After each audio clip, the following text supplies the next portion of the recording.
So we are the culmination of our small set of extremely selective keynotes, and I'm super happy that we have Kalina Manova here. So you made, for sure, right choice to come. But first, I would like to, as this is the final day, I would like to thank the organizing committee, the local organizing committee, but I don't see them here. So anyway, no. So this would be to Pau, Stefan, and all of their crew, that they're doing an amazing job. I love it here. I talked to many of you guys, and it seems like we're all having a great time. And I also want to they helped me. Thank the scientific committee. I see several of you here, so thanks a lot. And you made my job much easier, and you made this conference great. So thank you for that. And Pau is there now, so they just clapped to you that thanking you. And so thank the scientific committee members too. I see Anya there, and there I'm sure there's a lot of people. Vojta is there, and others. So thanks for that. And so we have a short video here leading to the next summer. That if you liked it here, you might like what's gonna happen in Korea.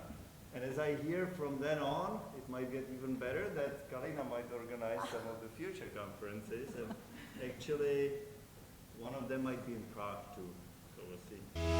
Get ready for the Econometric Society World Congress. Submissions open November 15th, 2024. A unique event that takes place only once every 5 years. It is the premier meeting of the Econometric Society, a global society of the world's top economists. The Congress provides a roadmap for the future of economics and a review of the most important research from the past 5 years. The list of invited speakers represents the best in the field. There is no better learning opportunity for young aspiring economists, and no better place to network and advance your career. The event will take place in the host city of Seoul, South Korea, a city with 2,000 years of history and home to several UNESCO sites and great food.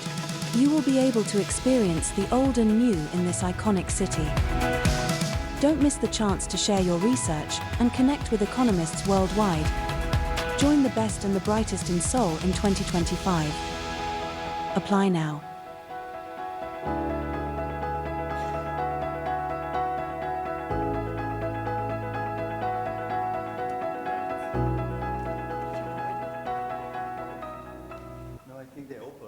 They just opened, but I don't know when they close now.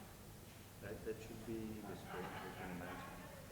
So, now we have plans for next summer. Let me introduce Kalina briefly.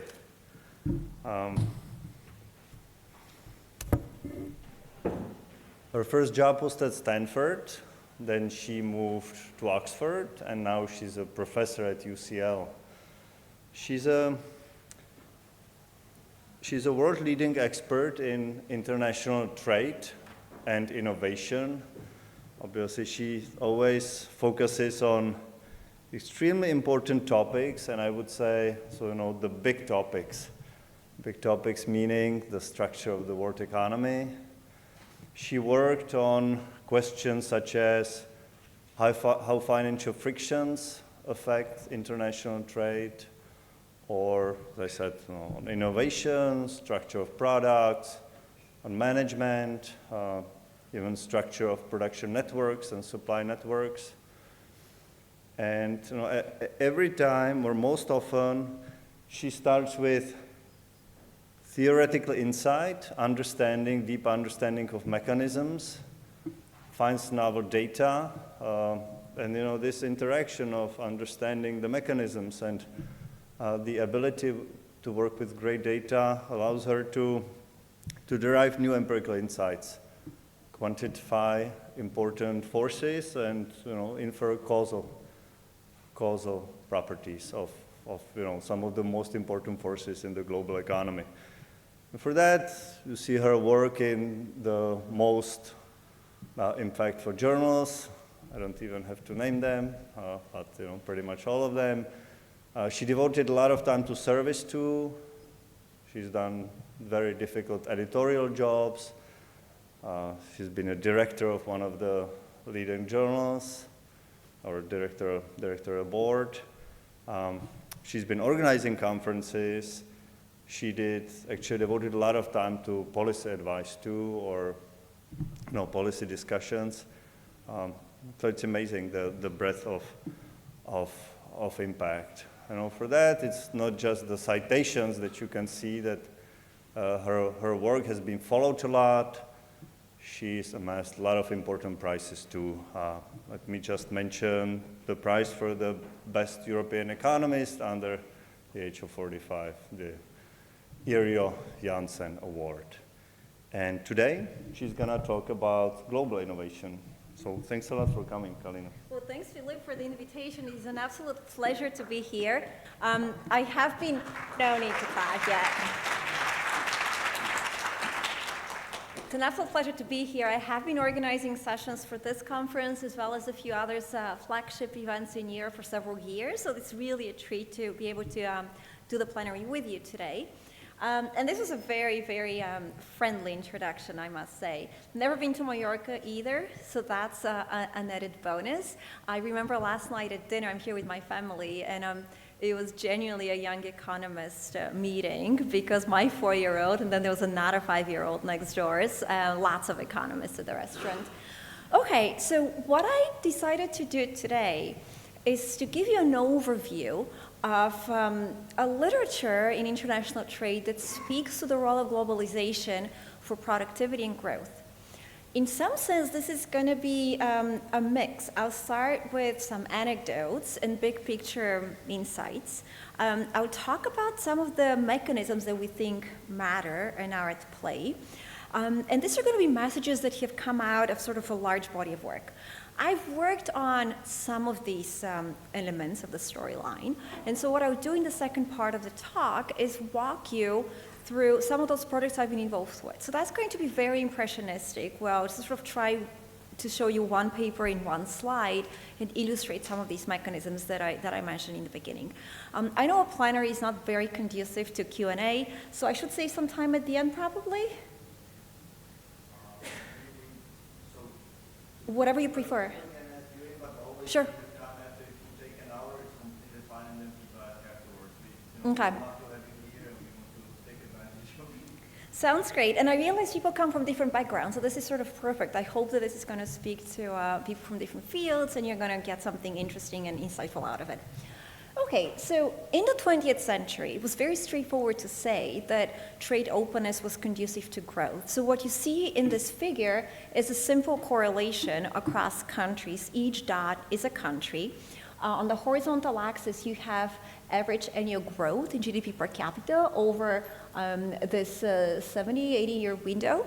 And on the vertical axis, you have average growth in exports as a share of GDP, which is a standard metric of trade openness. And clearly, there's a very sharp, pronounced upward sloping line. Asia, the big red blobs for China and India stand out, but this pattern is really borne out across the globe.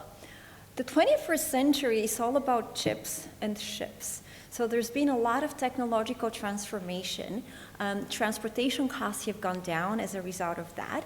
And also, it's become possible to fragment production, not just across country borders, but also across firm boundaries. So we have seen the rise of global value chains. We increasingly trade intermediate inputs for further processing, assembly, and re-exporting. So trade is not just about final goods anymore. And this has coincided with deepening of financial and labor market linkages across countries. Current events notwithstanding, we are experiencing severing trade wars and trade tensions. Generally, if you were to look at the 20th century, there's been a lot of openness and liberalization and convergence towards multilateralism.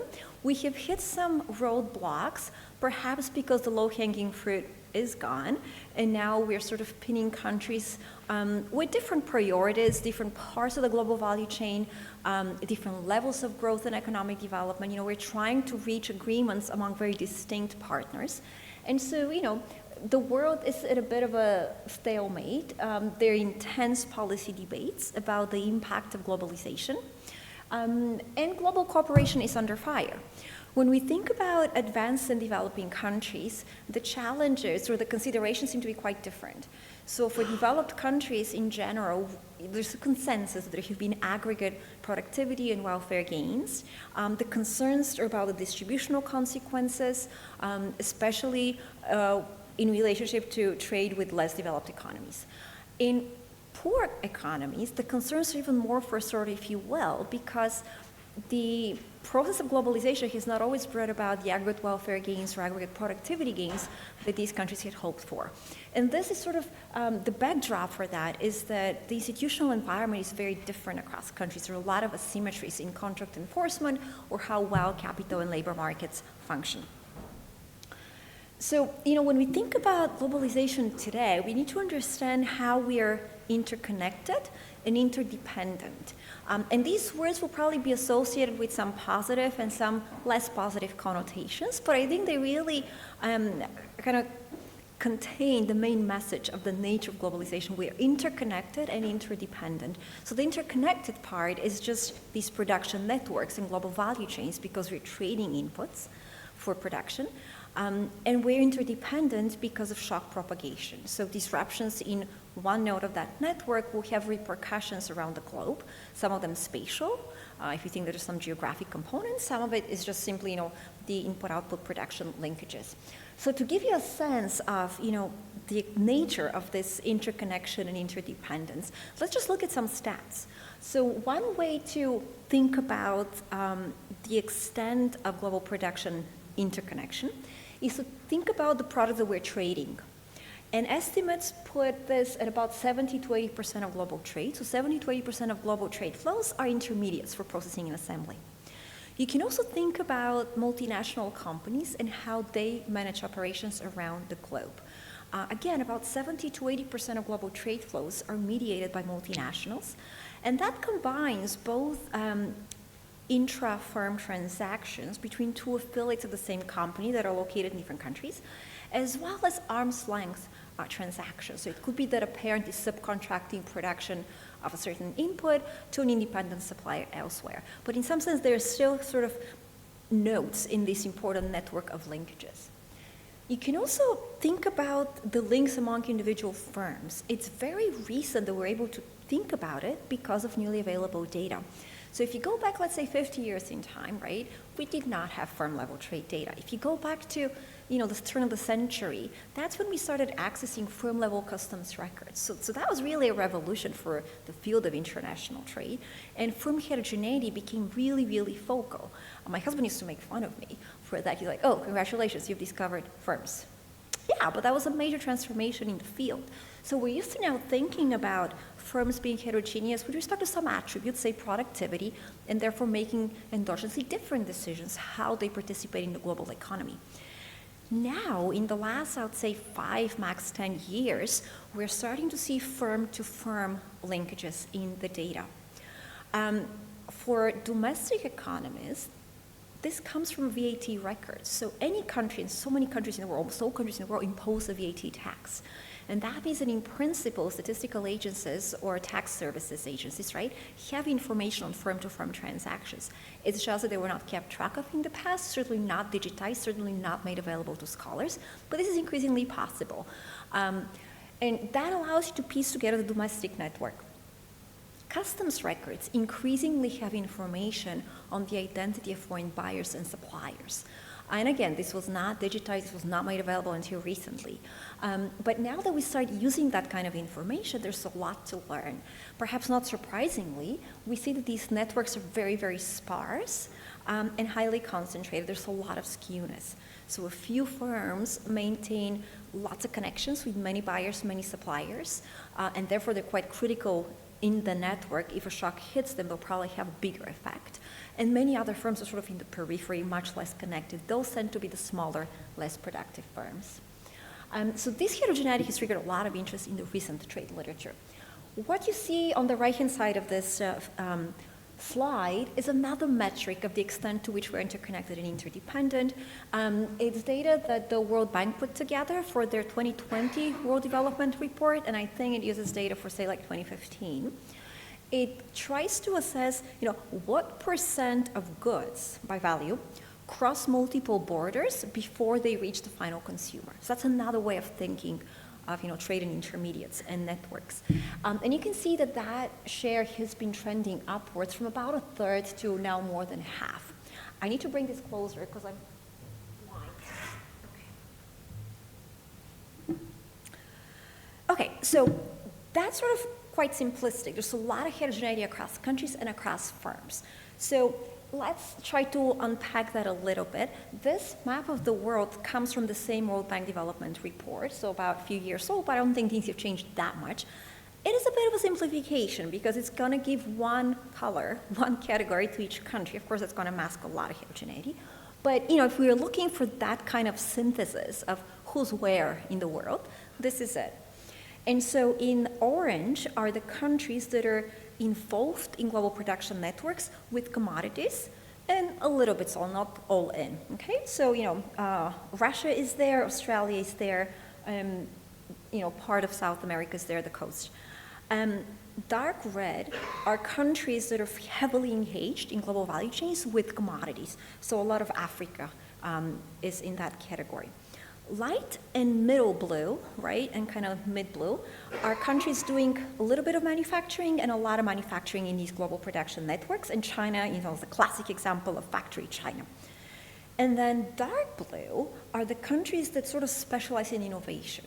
So if you think of innovation as being where a lot of R&D happens, a lot of product design or marketing and kind of R&D pushing the technological frontier happens, this is, stereotypical, but it's concentrated in developed countries. So you have North America, Europe, and Japan. Clearly very simplistic, but, perhaps squares with your priors. We can then go all out in the opposite direction and focus on one product and think about where it comes from. So let's think about the life of electronic chips. This map is probably a couple years outdated, but I think it's still, very representative. So it turns out that silicon is only mined in a few places in the world.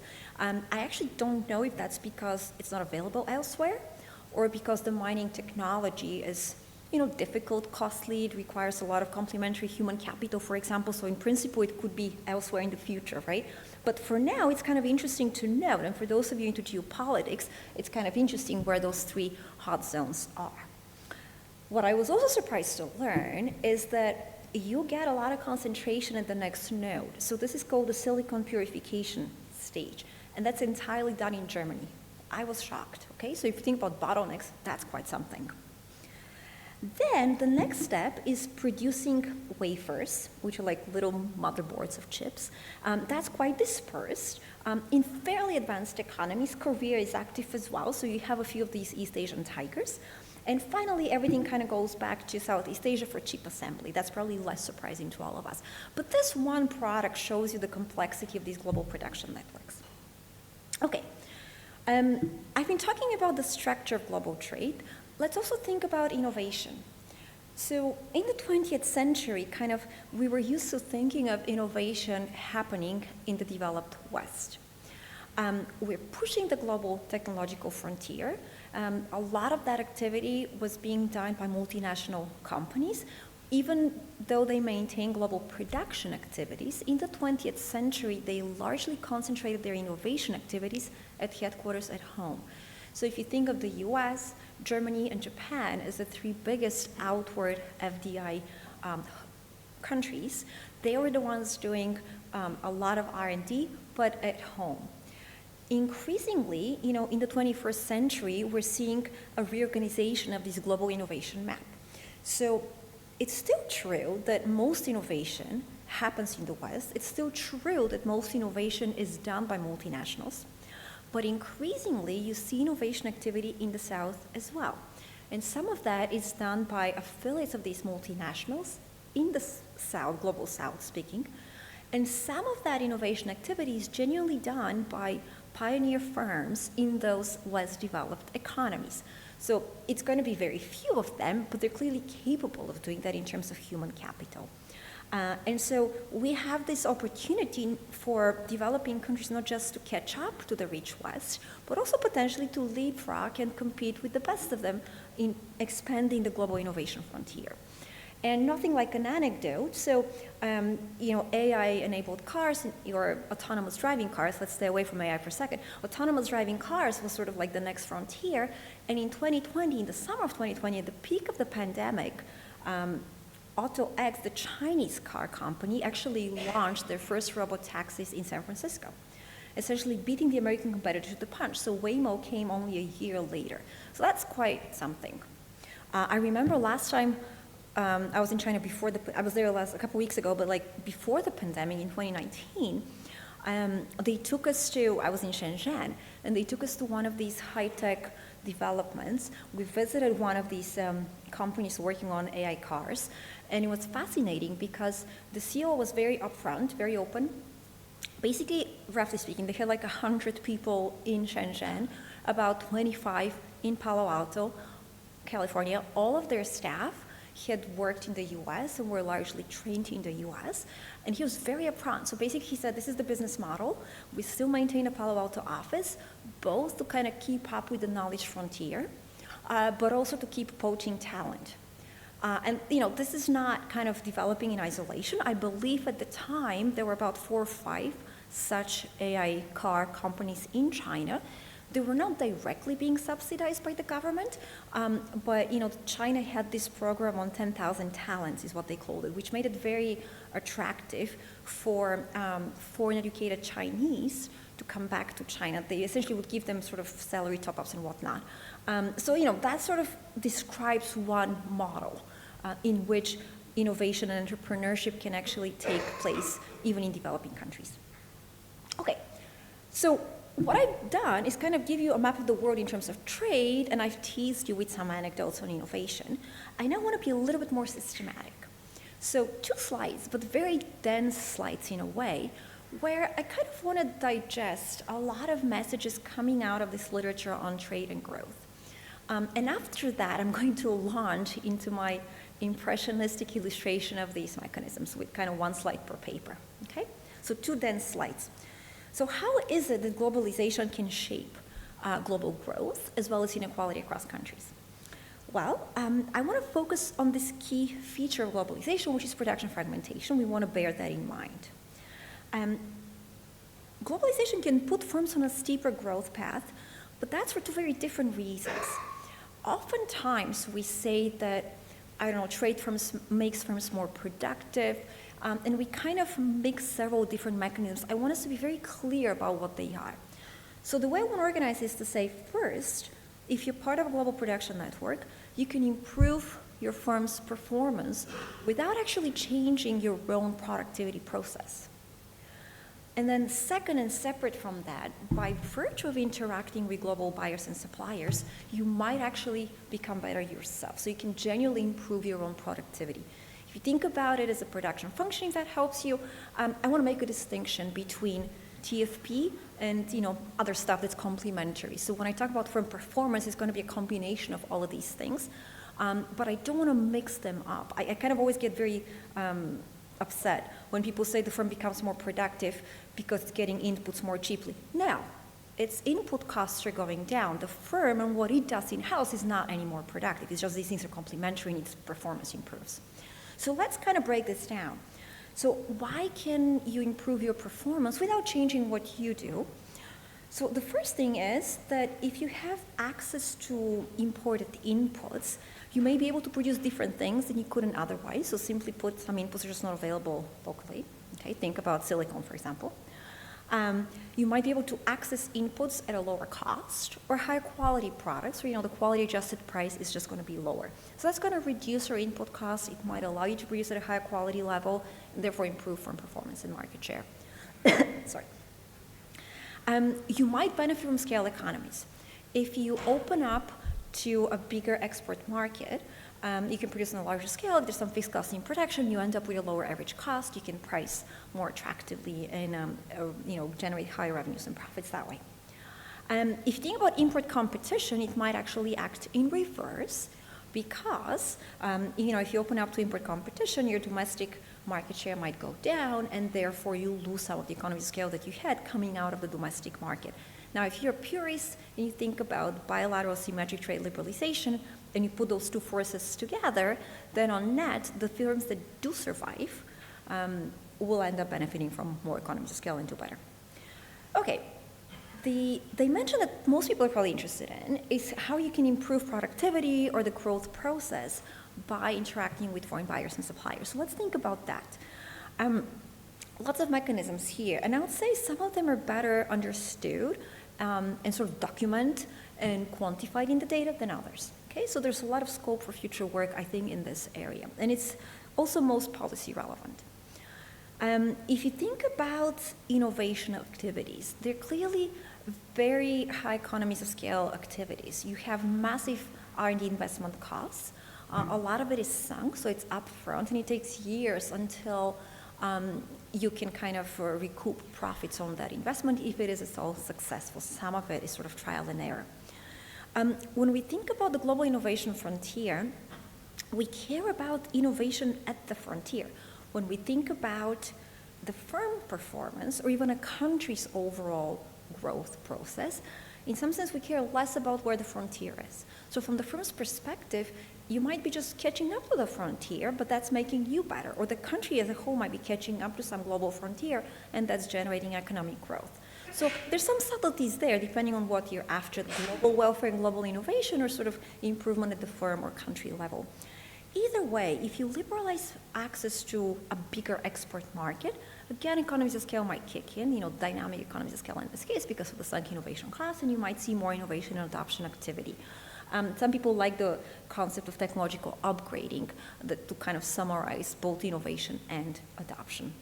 If you think about import competition, that's an interesting one. On the one hand, you might say you're losing domestic economies of scale, so you might actually innovate less. But on the other hand, there are other forces, market competition forces, that might push you to innovate more. The way to think about it is to say, look, the firm is deciding whether to innovate or not by comparing profits with R&D to profits without. Before you face tighter competition, maybe you said, okay, I don't need to innovate, this is what my profits are looking like. If I innovate, I'm just gonna incur a bunch of costs, and my sales are not gonna raise enough to make that worthwhile. Once you start facing import competition, the balance of that equation might change. And all of a sudden, you might actually be better off innovating or upgrading, because if you didn't, you'll do even worse, okay? So import competition, we have seen in the data also can lead some firms to exit, whereas others might choose to up their game. Trade economists focus on the real economy rather than the nominal economy, and we also tend to work in a market with perfect allocation. So we don't think about X inefficiencies, let's say. But in some managerial literature, you also see that import competition might just force firms to trim their fat. So they're not actually innovating or adopting new technologies, but there's like some trimming fat in like managerial incompetence or whatever. Okay, so that's the first one. Globalization can also be a very important medium for knowledge transfer. Of course, developing countries have been banking on this. This was one of the rationales for opening up to trade and to foreign direct investment.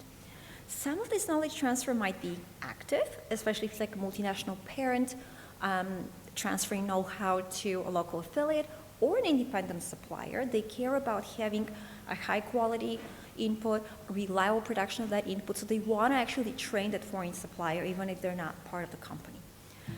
Some knowledge transfer might be passive. You learn a lot from just talking to other colleagues, even if you're not consciously thinking, now I'm learning this and tomorrow I'll do something with it. It just happens passively by osmosis, okay?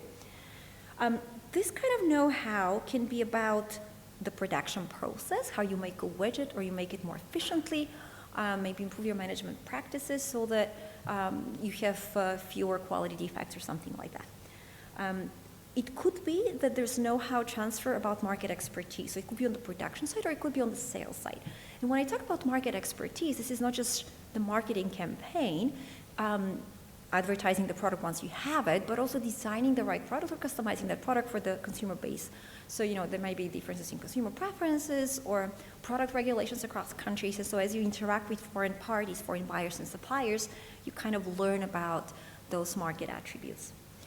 So there's the sales side, there's the production side. And then finally, there's a lot of knowledge transfer that leads to follow-on innovation. So stepping on the shoulders of giants is a classic example of that.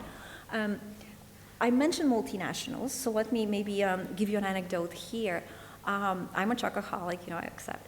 And I remember in California, when we used to live there, visiting a bunch of these small, sort of high-end boutique chocolate places.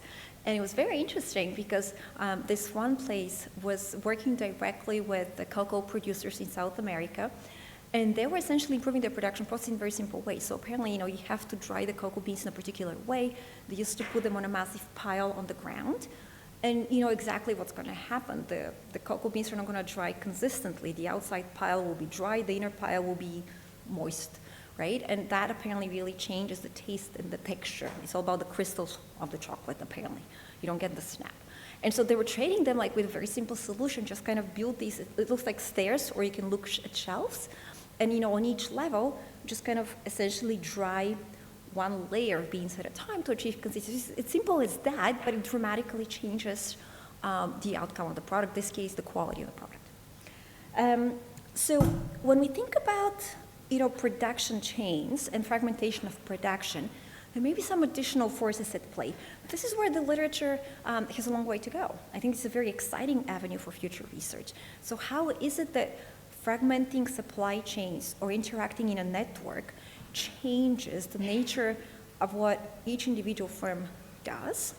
And how do we think about interdependence in productivity upgrading across different steps of the production chain or the network? I keep saying both chain and network because one of them is sort of sequential, and for certain questions it's easier to conceptualize and to understand, but in reality it really is a network.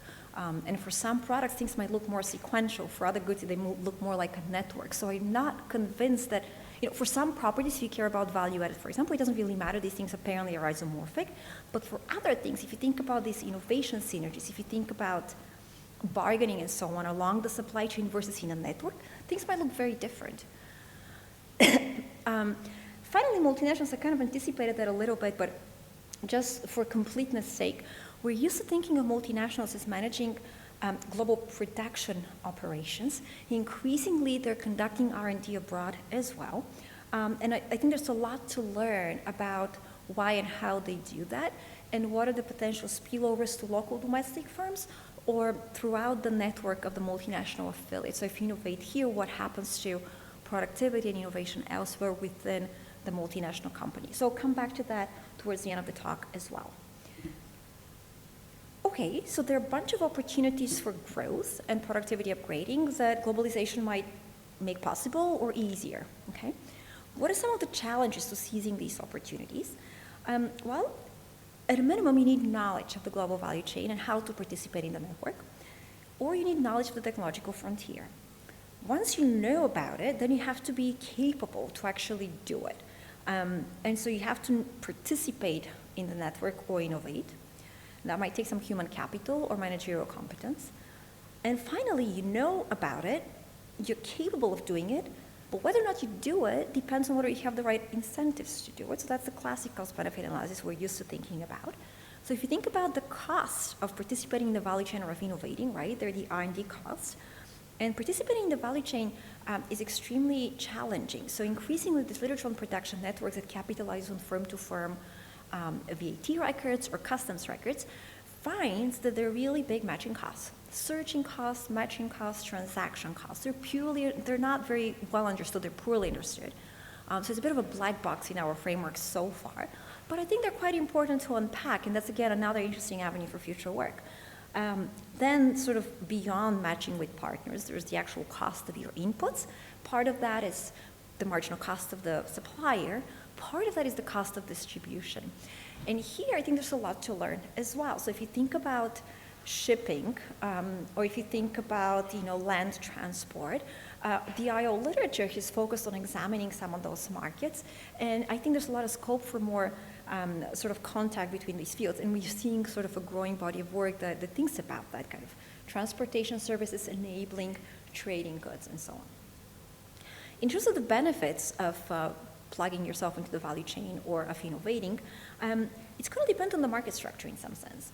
Is the market very competitive? Does it protect your patent know-how for a while so you can kind of recoup investments? If you think about it in a strategic sense, I'm not a game theorist, right? But like, is there a first mover advantage? Imagine we're back to this welfare question of, am I innovating at the frontier? So I'm sort of the first mover, or am I catching up? Does that actually matter for my individual firm performance, or just for the country level, right? So is there a first mover advantage or not? So this is kind of how we might think about what capitalizing on global growth opportunities requires. If we are to map that to prerequisites, I find it easy to, or kind of convenient to think about mapping it into prerequisites at the firm level, market, and institutional level, where markets in some sense heavily rely on institutions, so I kind of group those. So if you think about the firm level, we've been talking about know-how, so that presumably is talent, either the CEO or having human capital and an R&D team. We've talked about managerial competence. And here, it's about management practices. So, a high-quality manager might implement good management practices, but in some sense, it's not the person, it's the TFP, it's right, the process. And I'll come back to that in a moment as well. And the point of these prerequisites is that you want them to deliver both efficient production, so low cost, and capacity to produce high quality. So you kind of want to have both of that, the production efficiency and the quality capacity. If we think about prerequisites kind of at the market or institutional level, well, the foundation, of course, is contract enforcement. So that's quite basic, but we need that. We need stable rule of law, presumably stable economic and political context, because a lot of investments are going to be precluded if firms face dramatic uncertainty about the future. So that's sort of like a given. Beyond that, if the institutions are in place, do you see well-functioning markets? And this could be the market for capital and labor as inputs to your production process, or the market for the product space, how that is being regulated. And finally, I kind of hinted at that earlier, but logistics services is something that we don't yet know much about. They're becoming a bigger and bigger, well, services in general, becoming a bigger and bigger share of the developed countries' GDP.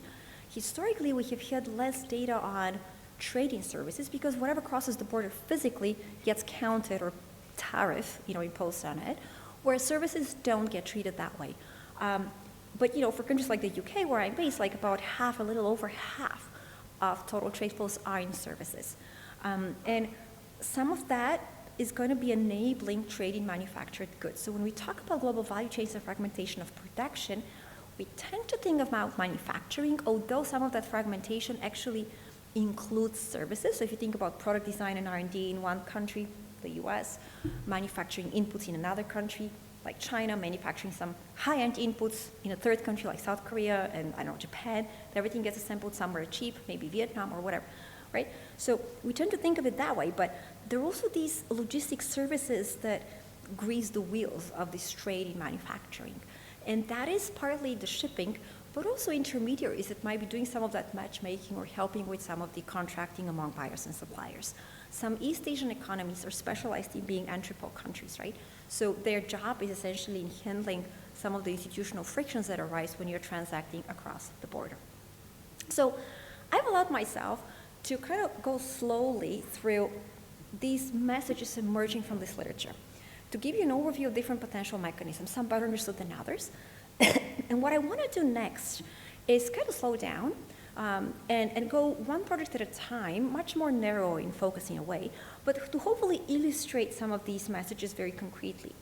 And this is, not representative of the whole literature. I'm just focusing on projects I've been involved with.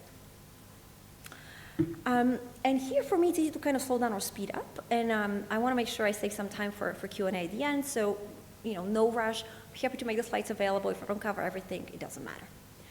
Okay, so the way I'm going to break this down is to say, let's first think about how production fragmentation can improve firm performance, holding, productivity or production process fixed. This is going to be a chunk. And then, smaller chunks are going to think about how production fragmentation actually does change what's happening inside the firm and its own productivity processes. And then I'm going to conclude by thinking about the role of multinationals in innovation and kind of global innovation, entrepreneurship in developing countries. That's going to be quite brief because it's still sort of new and it's new as a phenomenon, but also much less understood in the literature. Okay, so how does production fragmentation improve firm performance? I've done a few different projects. I picked a couple because they illustrate kind of complementary forces. So in a series of papers, I've worked with Chinese customs records, which you can match to accounting statements for firms. And China has had this phenomenal expansion in trade activity. So what you see there is that successful exporters are the ones that are producing higher quality goods at a lower marginal cost. The way you infer that from the data, for example, is by looking at their imported inputs. So customs records have very rich information on both imports and exports by firm, origin country and product, always with prices and quantities. The most recent wave of data is going to have the identity of these foreign buyers and suppliers, but you don't need that for all the questions you're after. So for this question, for example, you can just look at information contained in input prices, input complexity, input variety, and so on, to come up with proxies for firms' quality, input quality, and therefore link it up to their output quality and export performance. So, as a policy message, access to high quality foreign inputs is clearly fundamental when you want to improve export performance in developing countries. I've also done work that focuses on a rich country like Belgium and thought about the domestic fragmentation of production. So Belgium was the first country to make the VAT records available, and you can match to anything you want. I mean, Scandinavia is even more voyeuristic than that, an exhibitionist. So, Belgium was kind of unusually first to come in the VAT game. And so what we documented for the Belgian economy is that domestic fragmentation of production across firms also helps each firm perform better, essentially, okay? So larger firms end up sourcing from more input suppliers at lower cost, and this amplifies their pre-existing productivity advantage. And so we see that this fragmentation of production actually increases the firm size distribution and the skewness of that. So there's some policy implications if you care about market structure and concentration, but it's interesting to see how it relates to the production network. So I want to now think about these prerequisites in a way. So we'll start with the firm ones and then go to marketing institutions. Management practices matter. So when we say productivity, I think conceptually we kind of know what we're after. Empirically, it's very hard to measure, as we know, and often it ends up being sort of a black box residual from some kind of production function estimate. An alternative approach is to go bottom up and start with something that's tangible and actionable. So from a policy perspective, you want to have something tangible and actionable so that you can go to one firm and say, do this better, or the World Bank can come in with a package and say, we're going to give you funds to do this with it. Okay, so management practices seem to be one of these tangible things that matter. Historically, we had no good data on this. John Van Reenen and Nick Bloom sort of started this initiative called the World Management Surveys about, 15 years now, where they collect systematic data on 18 different dimensions of management practices across the globe. It's always stratified surveys of firms in each country. This is a subset of those countries, about 40. I think by now it's been spread out to more markets. And the US comes out on top. Europe does well in orange. And Asia in red struggles a little bit. Latin America does even worse towards the bottom. These management practices, roughly speaking, are about how you provide incentives, reward successors, sort of successful workers, or kind of incentivize others to up their game. And it also has to do with management of capital resources, the production floor, how you synchronize set targets and monitor progress towards targets, that kind of stuff. So what we did in this project is actually combine firm-level data on management practices with firm-level data on balance sheets and customs records. We did this for both China and the US. So two very different countries, different levels of development, different positions in the value chain. We found exactly the same results, not only qualitatively, but also even in terms of magnitudes. So in particular, better managed firms are the ones that can produce higher quality goods at a lower marginal cost. So in other words, management practices seem to matter both for your quality capacity and for your production efficiency. And as a piece of good news, this improved their export performance. As a piece of good news, on the right-hand side, what I'm showing you is a figure that John and Nick put together based on their Indian intervention, where they went and provided management consulting services to a bunch of firms, and they followed them 8 years later. And we see that even long-term, there seem to be lasting benefits to these kind of one-off consulting interventions. Okay, so firm staff matters, management practice in particular, which is like a tangible thing. Let's think about institutions. institutions matter, but it's not easy to say how. Essentially, I mentioned that, in the trade field, we think about perfect markets and instantaneous reallocation of resources to their most efficient use. And of course, that's not how the world operates. So there have been a couple of papers recently trying to think about misallocation in trade. And the challenge is that if a country has inefficient institutions, it is in a world of second best. And it starts out sort of in a distorted state. If you are to open up to trade, the country will adjust, and it will move to another second best state of the world. And so you're going from one distorted to another distorted state. As a result, you can conclude that if you take two economies, one with better institutions than the other, you know that the one with better institutions will have higher welfare than the other. But if you're looking at the incremental marginal welfare gain from trade liberalization, it's not clear which way it's going to go. So the distorted economy might, on the margin, win more from trade openness, or less, or even lose from trade openness, right? Because it all depends on how the liberalization process will change the degree of misallocation. It might correct it, it might worsen it. And so, this is a paper I did with co-authors where we kind of illustrated this theoretical ambiguity in a formal framework, and then we said, well, let's look at the data. We made use of some cool data that the ECB put together by coordinating firm-level data sets for, at the time, 16 European countries. I think by now there are more.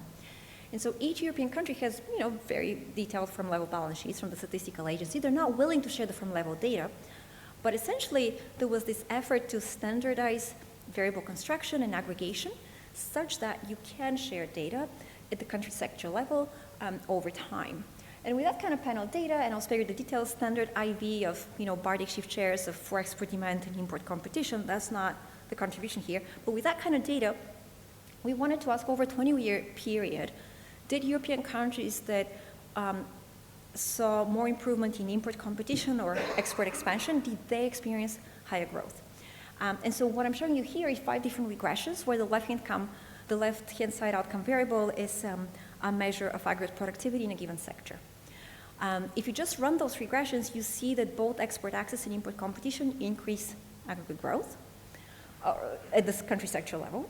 And then we were after this other question of, well, do institutions matter? So to do that, we did some different diff, and it threw in interactions with different institutional metrics. So I'm showing you 5 different regressions. You can go after just rule of law overall, or an inverse metric of corruption, or you could look at specific metrics of flexibility in the labor market, creditor rights protection to get at the capital market, or product market regulation. What's interesting is that across the board, you have a very consistent message that more efficient institutions and markets amplify the marginal productivity gains from more import competition. They actually, on the margin, dampen the added gains from export expansion. So we don't really have a good story why. Like I said, in a model, this is all ambiguous.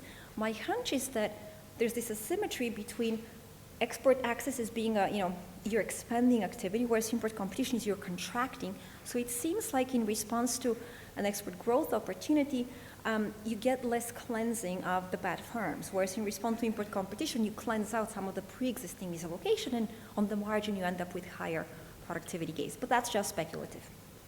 Okay, so institutions matter. I'm going to now move on to thinking about specific markets. I've done a lot of work on financial frictions and how they shape international trade and multinational activity. So I'm just going to quickly summarize that and then jump to what I'm currently focusing on, which is trade finance insurance. So a lot of the prior literature was just saying, look, if you have more access to finance, firms find it easier to enter foreign markets, conditional on entry. They can sell higher sales, greater product variety. This is true whether you look at steady state cross-country differences in financial development. So this can be gauged with either debt, so you can look at bank financing as a share of GDP, or say the stock market capitalization ratio. So for some country, the stock market is more important than debt. So you can do it in steady state, or you could look at reforms. So you can look at reforms to, say, the equity market, where they allow foreigners to invest in the local stock market. You're going to see effects there. You could also look at high-frequency changes in the cost of capital. So the 2007-8-9 financial crisis was an episode like that. And even within, a short period of time, big movements in the cost of capital had big effects on trade flows. trade did recover faster than general activity, but really big movements. And an important message from the whole body of work is that trade is disproportionately more sensitive to financial frictions. So about 80% of the total effect of financial frictions on trade is just trade specific. It's not just scaling up and down of overall production activity. And that's presumably because there are additional fixed and variable costs associated with trade. So that's kind of on the trade side. On the multinational activity side, yes, it's true that multinationals are in a position to arbitrage cross-country differences in the cost of capital, but only to some extent. So in principle, you can say, look, I'm going to borrow here because the lending rate is lower, and then use that money to fund activity there. Well, not so fast, because the borrowing rate depends on where you're investing. And so investors, lenders in the rich West, global West, have less information about the global South. They have less monitoring and less property rights there. So if anything goes wrong, they'll be the last to get their money back. And so for that reason, they might be willing to fund operations in the global South, but at a higher cost. And so in practice, the best data on multinational activity is available for the US and Germany. Other countries don't make it available. And so based on that data, you see that in practice, multinationals try to fund their operations locally. And when that fails, they get additional loans or equity injections from the parent. And that doesn't even fully compensate for the local shortfall. So the short of it is that multinationals are sensitive to local financial conditions. So these financial factors matter for how they organize their global production operations. What I've been recently thinking about, and that's why it's sort of like question mark, is trade finance insurance. So a lot of the emphasis has been on getting access to trade credit. And the WTO and IFC, the International Financial Corporation, which is sort of an arm of the World Bank, have renewed interest in that. So they're trying to kind of quantify the trade finance gap. But the rise in economic and political risk in recent years has actually drawn attention to the importance of trade finance insurance. So simply put, private lenders, you go to them and you say, I want to say, I'm a Danish firm. I'm going to produce a massive windmill, and I'm going to export it to Uzbekistan. And they're going to say, yeah, great, I'm going to lend to you at some exorbitant interest rate because this is very, very risky. Anything can happen in Uzbekistan. And this is a long-term investment project and contract, so huge risk there. And so the firm might say, no, thank you. And that's where kind of trade finance insurance becomes very important. According to WTO regulations, export subsidies are not allowed. However, export credit agencies are. Their mandate is that they're publicly run agencies, publicly funded. They may be privately run, but publicly funded agencies. Their mandate is to step in when the private market fails. And of course, it's difficult to prove, which is one of many reasons why export credit agencies have not been very outgoing with their data. So recently in a new project, I'm working with two interesting data sources. One of them is from EKF, which is the Danish export credit agency, where we see everything. So it's sort of contract level, individual financial arrangements with specific Danish exporters, and we can match that to the customs record, so you see exactly what these firms are doing.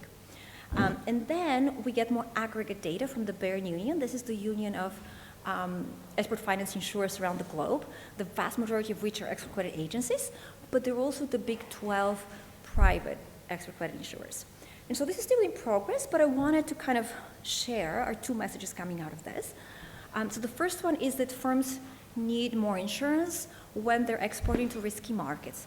This probably doesn't sound surprising, but it's really nice to show and to actually quantify the magnitudes. I don't have a good figure on that. On the left-hand side, what you're actually looking at is the increase in the use of trade finance insurance over time and how there was a structural break around the financial crisis. That's the micro data.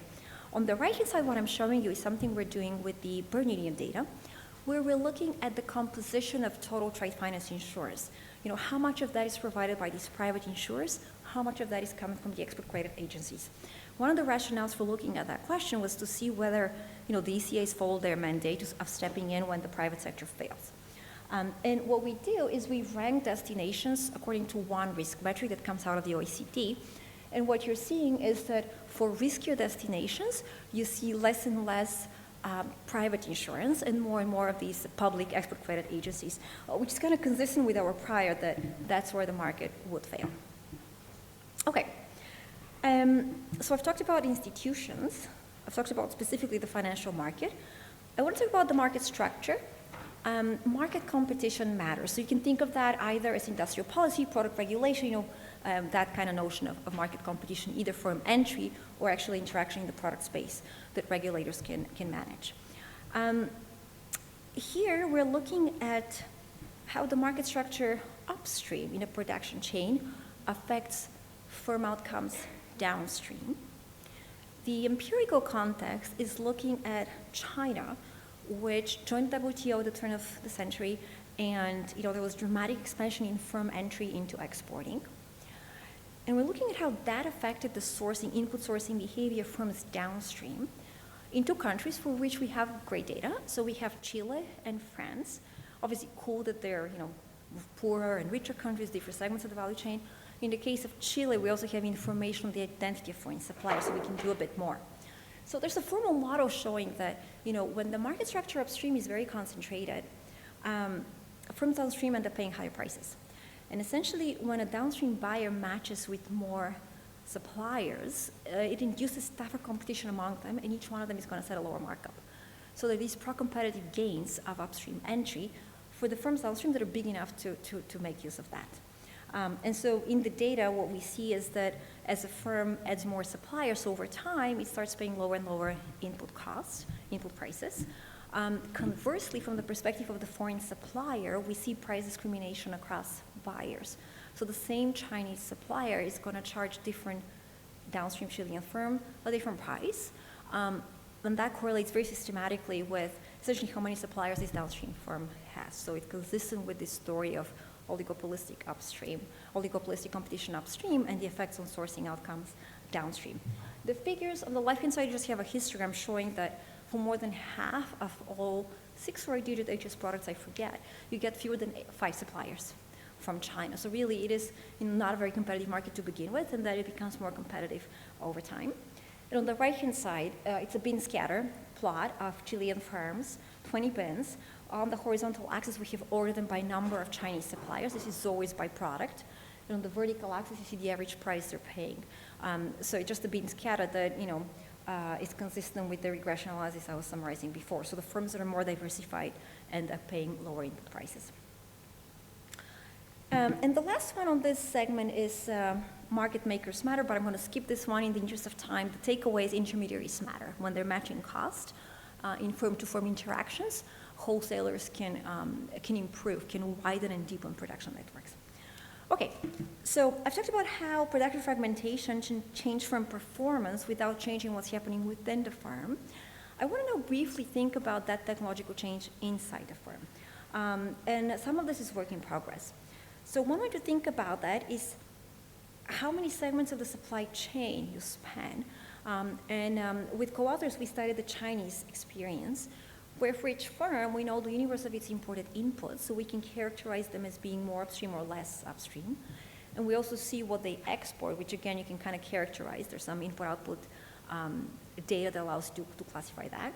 And then you can think of the gap between the upstreamness of inputs and the downstreamness of exports is the span of supply chains of steps in the production process that these firms span. And what we saw is that within firms over time, you see this expansion along the supply chain. So as firms become bigger, more productive, and more experienced, they're able to spend more steps, and this increases their profits. As it happens, it didn't actually change their profit margin, but it does increase the level of their profits. And so to us, that was consistent with the idea that there's a fixed cost per task, and as you grow in size and experience, you sort of start expanding. But it's worth noting that this is the experience of sort of an emerging economy like China. In the West, we might be used to thinking to gains, from specialization in fewer tasks. And so to kind of get at that question, I'm currently doing another project on Brazil, which I would say is like a mid-income country. There we're looking at domestic production fragmentation with VAT data.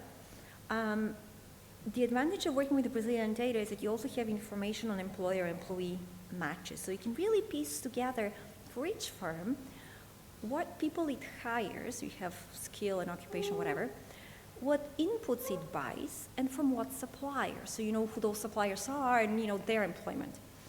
And so it's in progress, but kind of the idea that's coming out of this research is that better firms, more productive firms, are the ones that actually focus on higher skilled tasks inside their company, and they retain a more skilled labor force shifted towards managerial occupations and R&D.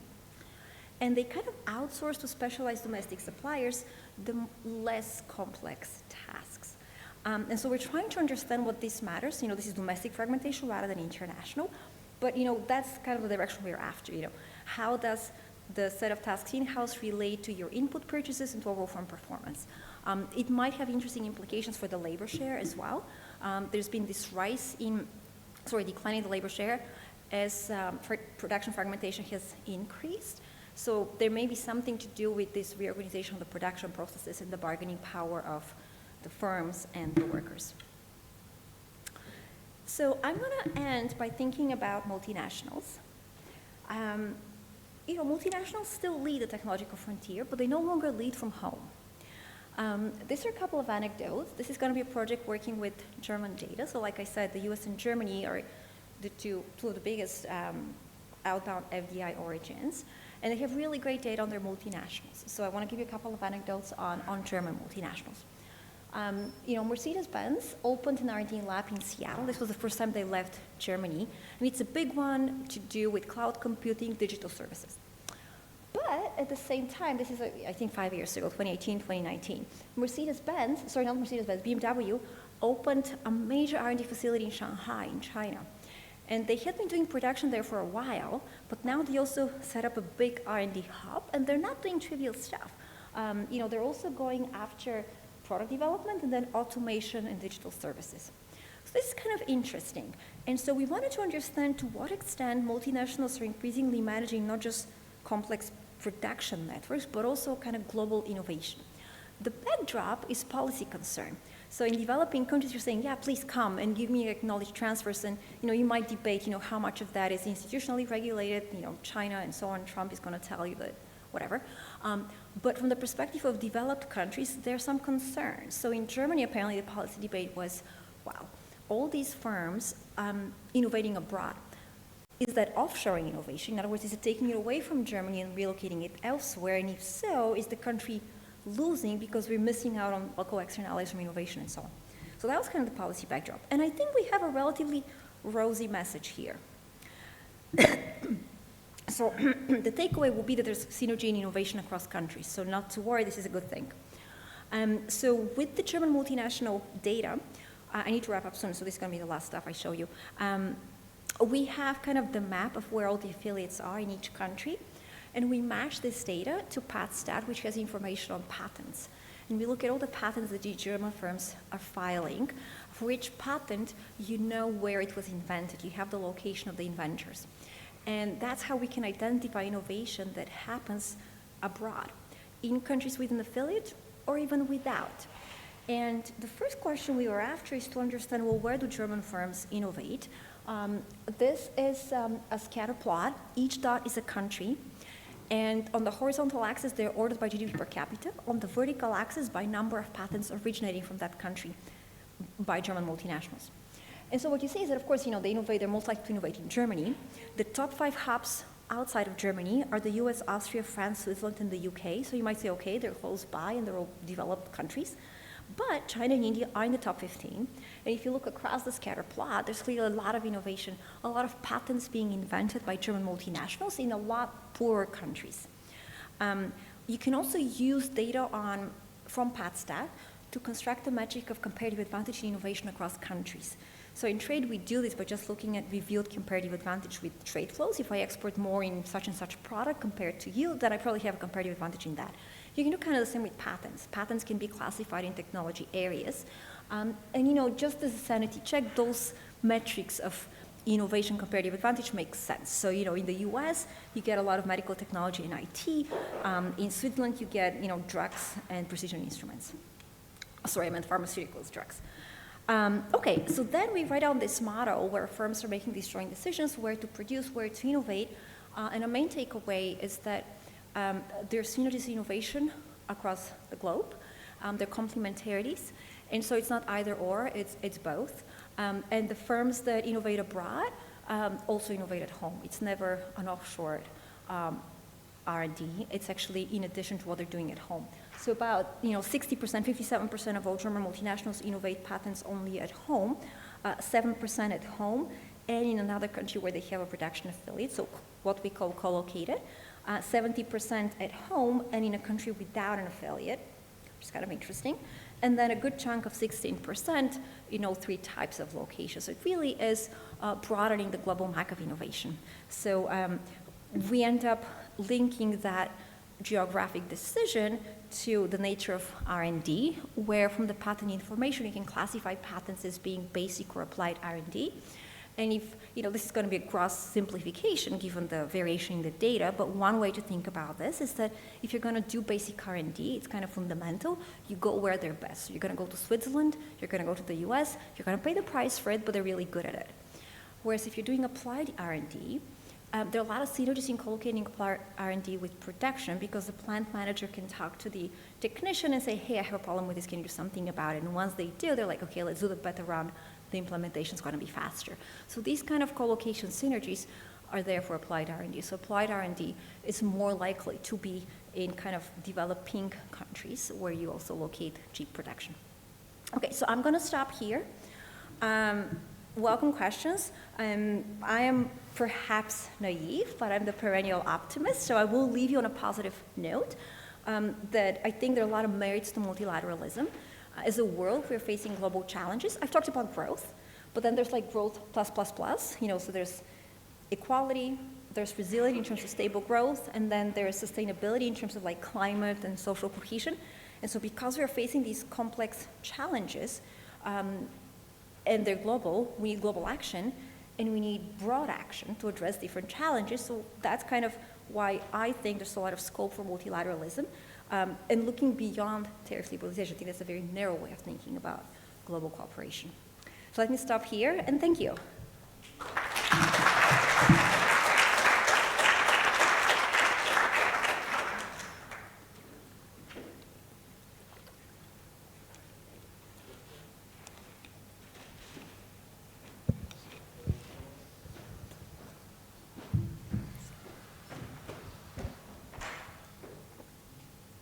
Thank you, Kalina, for this great helicopter view, helicopter tour of the trade and innovation literature.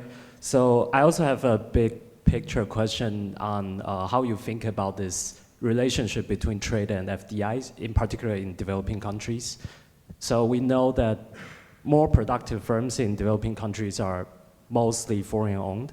So if you have like a trade liberalization, like they can source their inputs from abroad more cheaply, but that also means that domestic firms are less likely to become their suppliers. And so you talk about this kind of spillovers, like domestic firms, if they become suppliers or customers, then they can really potentially benefit from these multinational firms. So I'm just curious how you think about the interplay of trade liberalization and FDI. Let me take this one, and then we can collect a few more. So there's been a big literature on this, on productivity spillovers from multinational domestic firms. Beata Jevorčík is someone who kind of was the leader of that literature. The evidence suggests that there's spillovers to domestic firms in the same sector, as well as upstream and downstream. And presumably the mechanisms are quite different. So for firms in the domestic sector, it might be that because they're facing more competition, they need to up their game, trim their fat. Or it could be that they're learning from their partners. So if you think about the Chinese car company I gave you as an example, they operate in Palo Alto because they want to talk to the neighbors, figure out where the frontier is. For upstream and downstream, it's actually along the lines you have in mind, that multinationals sort of train their upstream suppliers, whether it's active or passive knowledge transfer. I think there's probably a little bit of both. So there's some benefits to their direct suppliers. The earlier evidence was sort of based on coarser data. Most recently, we have fantastic data on VAT, right? So you see the production linkages between suppliers and buyers within a country with their ownership structures. So I'm thinking of Isabella Manelici and Jose Vasquez, for example. They've done a few projects where they look at these spillovers from the multinational to domestic suppliers. With the VAT network data, in their particular Costa Rican case, it looks like it goes straight to their suppliers, not to other domestic suppliers who are not selling to this particular firm. But that's the nature of the evidence that people have looked at.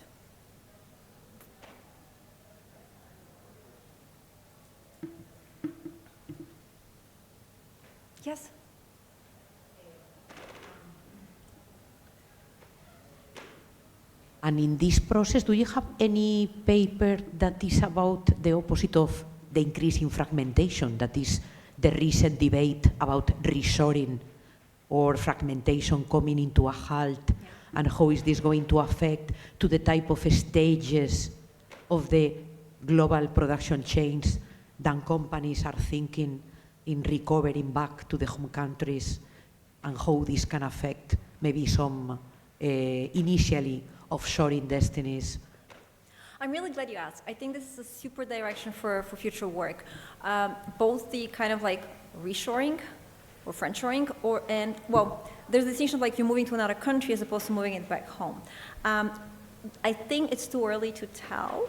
I don't think that there's good enough data that is this recent. I have not seen studies on this directly. However, there are a few papers already looking at disruption. So that's kind of another dimension of what you're saying. So imagine there's shock to one supplier. What do firms do?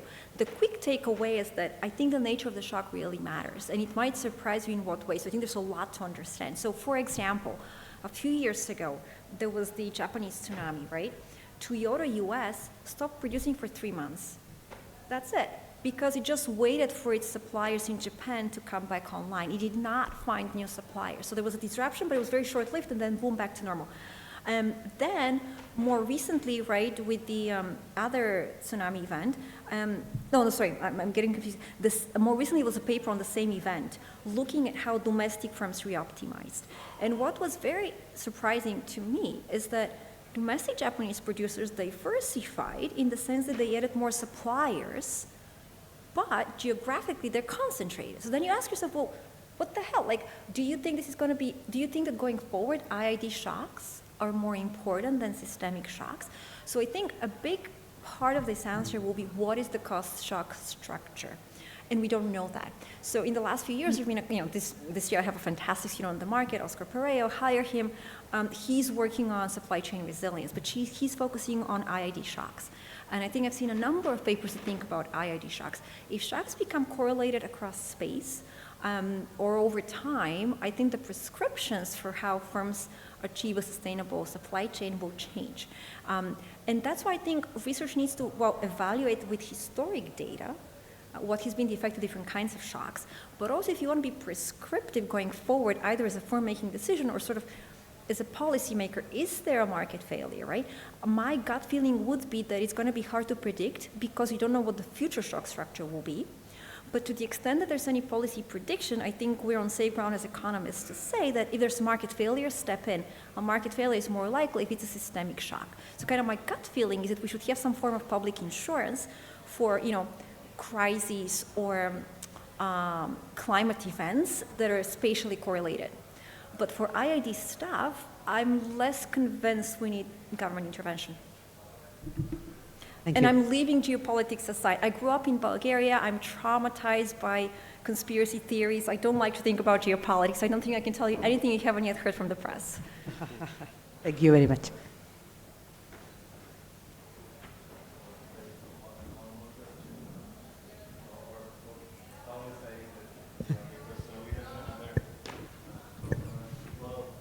I'm going to hang out outside, so please come approach me. I'll be happy to chat more. Thank you.